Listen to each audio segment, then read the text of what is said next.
There's an old rock and roll joke that goes something like this. What do you call a person who hangs around rock groups all the time?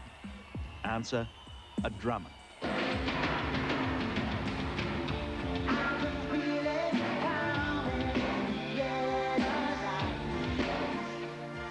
But there are drummers, and then there is Phil Collins. He may be an average-looking, short, balding geezer, but few come any bigger than this pop star. Not that that's going to stop him worrying. I mean, it's like behind every comedian there's a very serious person, you know. Behind every clown there's supposed to be a sort of miserable, depressing personality. I mean, maybe behind me there's a 2-foot dwarf, I don't know. Are you a miserable son? Do I look like a miserable son? No, that's the thing, you don't. Yeah. But the music is bleak. It is bleak.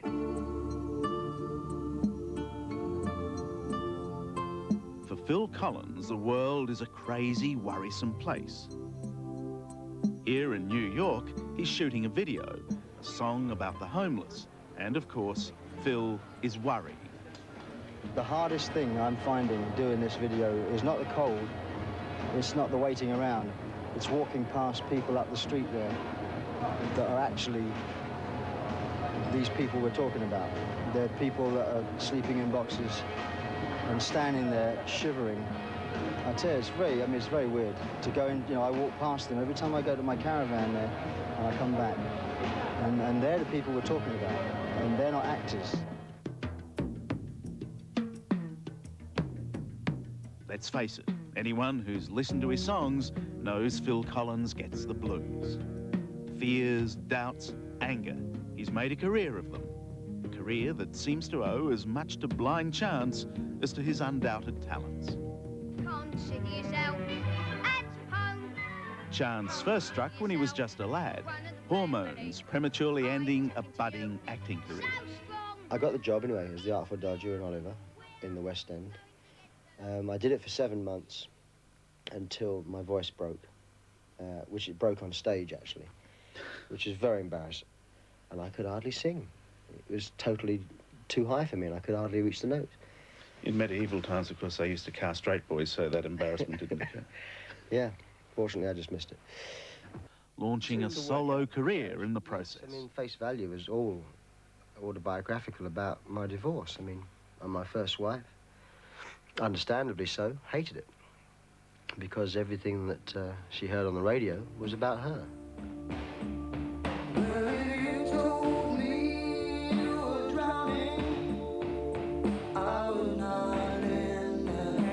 For his ex-wife, it got worse. She'd left him for an interior decorator, but then, on top of the pops, for his wife and the world to see, Phil just had to decorate his piano with a paint pot. Now, my ex-wife, she went off with a decorator, right? That was decorating my house. And so when she saw the pot of paint and the workmate and the tea chest on the television, she went mad because she thought I was getting at her. In fact, I wasn't at all. I was, you know, as the rehearsal went on, just to keep ourselves amused, I kept adding bits and pieces to this, what was becoming a sort of a DIY type set. Dr. Freud would say you probably were getting at it. Probably would, actually, but it really didn't cross my mind. I wasn't doing it for any other reason other than the fact that this had motivated me to start writing. And to be quite honest, I never anticipated making a solo album. I just was writing songs as messages. Give me just one more night. Give me just one more night. Proof that misery loves company, Phil's songs of heartbreak, betrayal and busted lives turned bad luck into a fortune. But that's not to say he stopped worrying. Phil's latest album is a surprisingly bleak view of life. Neighborhood pieces shattered. It's the middle of the night. Now, this time round, happily married, there are happy songs that come out of relationships too. Mm-hmm. I'm just not very good at writing them. You can't just sort of say this doesn't exist. You know, you know, it's too miserable. I'm not going to have a part of it. This is the way life is, you know, and But you are preoccupied with divorce. You ever said that the song? Doesn't anybody stay together anymore? I mean, my songs deal with relationships. They deal with people communicating or not communicating with other people.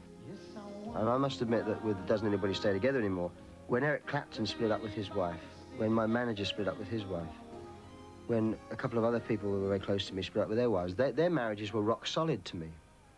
And suddenly they were sort of splitting up. I thought, this is ridiculous, you know. It seemed to me that people were actually getting married just to see if it worked. And if it didn't work, well, let's have a kid. Let's see if a kid makes it work. And then it still doesn't work, and then they end up getting divorced, and there's a casualty, you know. The kid's got a one-parent family.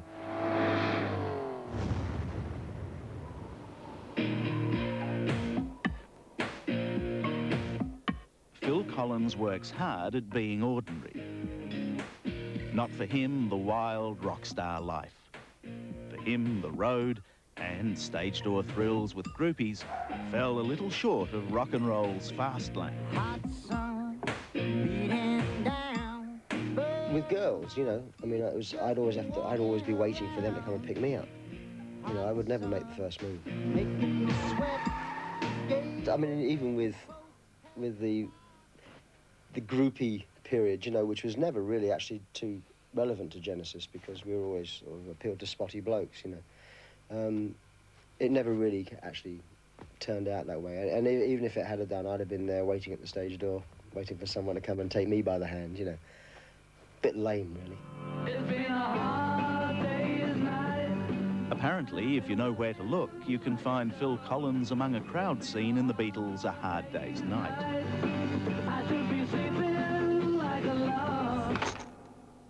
In the movie Frauds, Phil Collins is no longer the extra. I think I'll have another hotel on Mayfair. He's the star of this new Australian film, and as always, he plays the crook.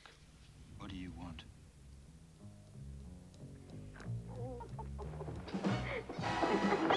Come here. Oh, June, I do love you, darling. I know you do. But it was in Buster, playing the romantically doomed great train robber, where Phil Collins made his name as an actor. And where only Phil Collins could worry a simple sex scene with Julie Walters into something difficult. I don't know. Do you really kiss her? Do you sort of pretend the mouth's open, but it isn't? You know, all that kind of stuff. I mean, I actually really liked Julie, so it was very hard for me to do it any other way. You know, we got really attached to each other during the course of that film, and I think that's one of the reasons why, to a lot of people, it was a believable love story, because they saw a bit of a spark. You know. Are you being typecast? Does it just go with the accent? As a sleaze, you mean? Yeah. Well, actually, I thought you were going to say that Buster was a crook, and you made him lovable. How come, even in that environment, you end up making something quite likable? Who's asking the questions here? That's a better question. I know, well, that's what I thought you were going to say, because I've had that one, you see. But actually, no, I love to do things that are against type.